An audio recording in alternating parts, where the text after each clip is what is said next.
warahmatullahi wabarakatuh. Akkam nagaa jirtanii hordoftoota kiyya fayyaa jirtanii bakkuma jirtanitti. Warroonni chaanala kiyya faaraa wadaatan aan zamzamin jedhama subscribe gochuun maayii ta'uu dandeessanii.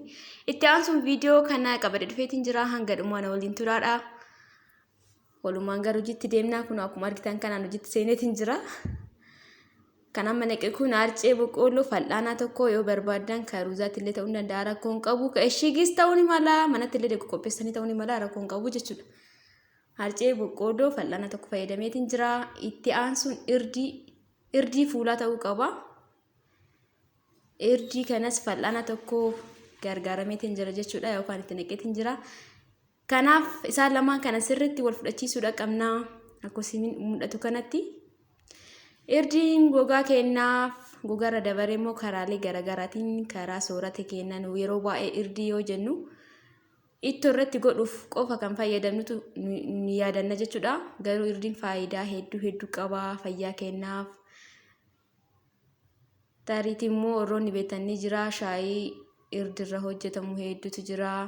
Akkasumas faayidaa hedduu qaba fayyummaa kennaaf dhukkuboota garaagaraatiifis karaalee baay'eedhaan jechuudha. Kanaaf fuula kennaafis dansaadha dalagnee irraa fayyadamuu dandeenya jechuudha. Akkuma dura isinitti mul'atu sanitti bishaan burcuqqoo walakkaatti naqeetiin jira. Amma sirriitti haala kanaan waliin gaa jalatti hafuun qabu. Sirriitti waliin wal fudhachiisuu qabdanii jechuudha. Wantoota lamaan kanneen arcee boqqollootii fi irdii fuulaa jechuudha. Haala kanaan itti aansuun immoo damma ni fayyadama. Akkuma isin mul'atu kanatti damma fal'aana tokko jechuudha. Dammis gogaa kennaaf waan baay'ee dansaadha. Fayyummaa kennaaf faayidaan dammaa hangana jedhamee kan xumuramuuti miti.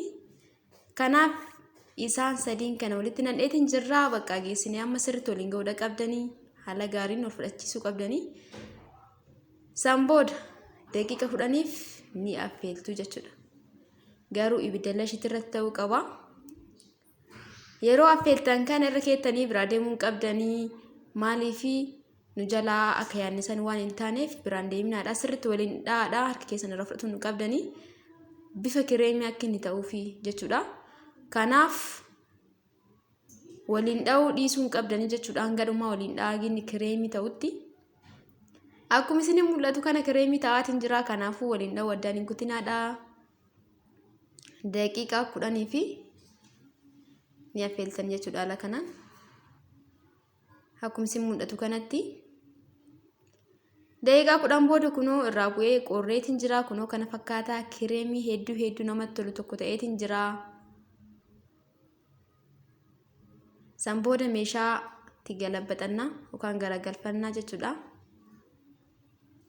Keessatti hambisuun qabdanii akkanatti yeroo hojjettan yeroo keessatti hafee yeroo tokkoof isinii ta'a waan ta'eef keessaan dhiqinaatiin dibadhaa isin jedha yoo isinitti tole. Haala kanaan kana fakkaataa itti aansuun isin waan barbaadan fayyadama. An garuu baaziliinii kana fayyadamaa. Baaziliiniin kun aloveeraa illee of keessaa qabaa jeelii jechuudha. Jeeliin immoo fuula kennaaf hedduu dansaadha. Yoo barbaadan kokonaat oilii itti godhadhaa akka filannoo keessaniitti jechuudha. Kanaaf an baaziliinii kana itti godhaa jechuudha. Baaziliinii kana itti godha jechuun aloveeraa jeelii of keessaa qabaa. Kanaafuu rakkoon qabu garuu filatamaadha osoo baaziliiniin gootanii. Maaliif yoo jettan kireemni nama isinitti agarsiisaa jiru kun kan galgalaati. Guyyaa osoo fayyadamtan rakkoon qabu garuu hedduminaan galgalaaf osoo fayyadamtanii waan baay'ee dansaadha jechuudha. Haala kanaan sirriitti waliin gahaadha. Waan baay'ee namatti toludha. Hundumti keessanuu mana keessan keessatti dalagaatiin irraa fayyadamaadha. Isiniin jedha haaluma kanaan sirriitti wal fudhachiisuu qabdanii. Baaziliinii beektanii dafee waliin fudhatu. Kanaafuu sirriitti haala kanaan wal fudhachiisuu qabdanii jechuudha. Erga kanatti wal fudhachiistanii kunoo kana fakkaataa baay'ee namatti tola. Wanti nama miidhu tokko hin jiru as keessa arcee boqqolloodha. Inni lammataa immoo irdiidha. Irdii yeroo kamuu fuula kennaaf kan fayyadamnudha. Dammis akkasuma wanna takka wanni itti gale hin jiru jechuudha. Haala kanaan erga gootan booda kana fakkaataa waan baay'ee namatti toludha. Itti aansuun amma meeshaa akkanatti keessaa galabbatadha yookaan garagalfadha jechuudha. Yeroo keettan meeshaa akkanatti garagalchadhaadha.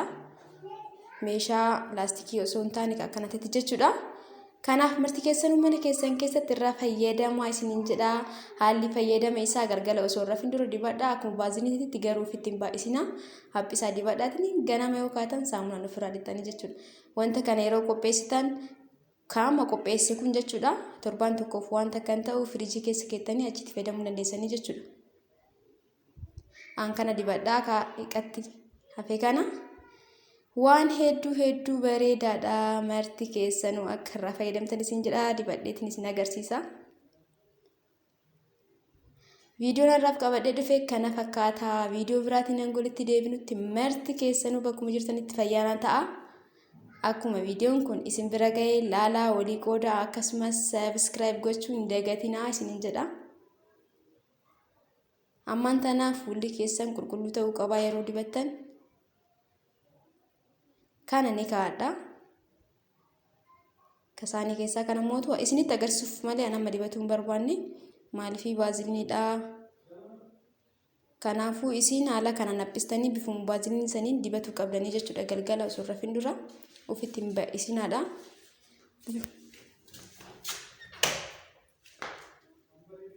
Bifuma baaziliiniitiin yookaan bifuma kireemii saniin dhiqeessanii dibattanii jechuudha haala kanaan. Haala kanaan jechuudha.